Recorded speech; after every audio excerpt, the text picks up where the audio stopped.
Linda Barcz from the Bruce Company is taking your calls at 270-9933. Hello, Linda.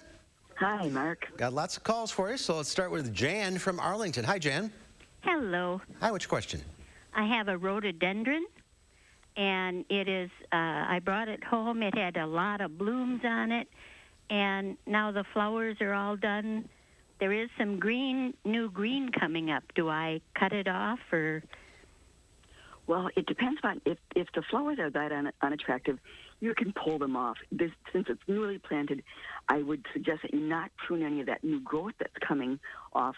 And just a lot of times on PJMs, the spent flowers drop off by themselves. Sometimes they leave little nasty brown things that you could pick off if you find it unattractive, but it's not necessary. But don't cut it back.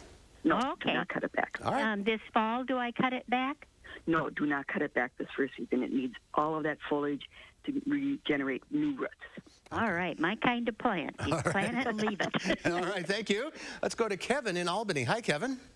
Hi. My question is, I recently planted a couple of apple trees, and some of the lower, smaller branches appear to be dead. Do I prune those off, or do I leave those, just sort of let the plant do its own thing?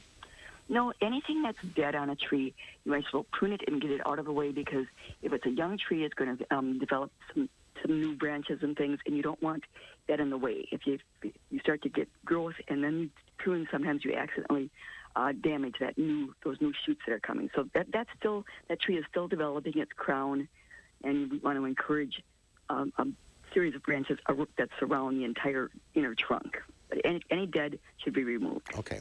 Okay, thank you. All right. Let's go to Kathy in Middleton. Hi, Kathy. Hi, Linda. I planted some ferns about a month ago, and it was hot when I planted them. And I'm thinking maybe they didn't get enough water, but a couple of them survived, and the rest are all laying just flat as can be. So as long as the roots are in the ground, will they come back next year? Should I just leave them? And I guess that's the way it is. If all the branches or the little shoots on those plants have turned brown, they probably didn't survive the transplant. I don't think that they're going to be coming back. Obviously, you planted all the same type of ferns, and some survived and some didn't.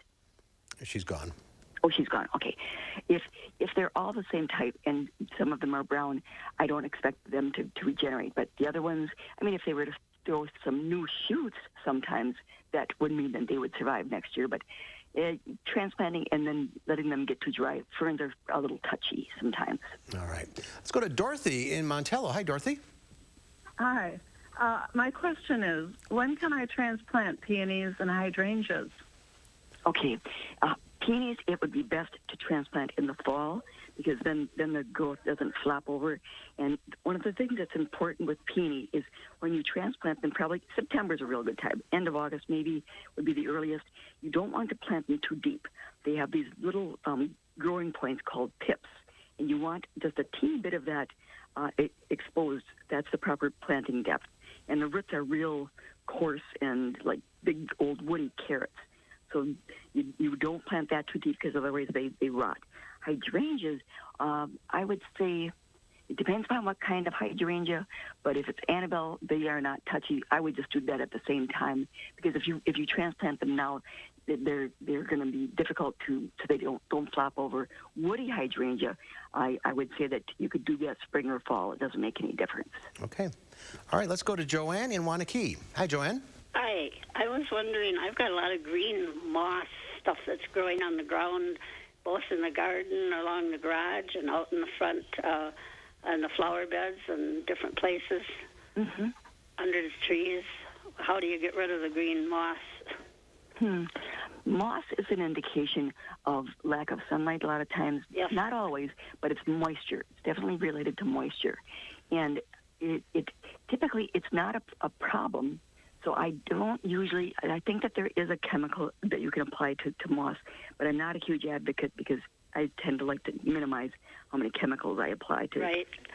Okay, I was wondering about sprinkling baking soda or something like that on something like that. Logical or not? Well, I think if it really bothers you, maybe just scrape it off the Scrape surface it off. and then try to do some reseeding. Okay. If you have grass growing there. Or scrape it off and put some bark mulch over it. It's also growing on the rocks, different rocks. Yeah, that would work too. All right. Thank All you. right. We're out of time. Thank you all for calling in. Linda, thank you for your time. You're welcome. Have a great Thanks. day.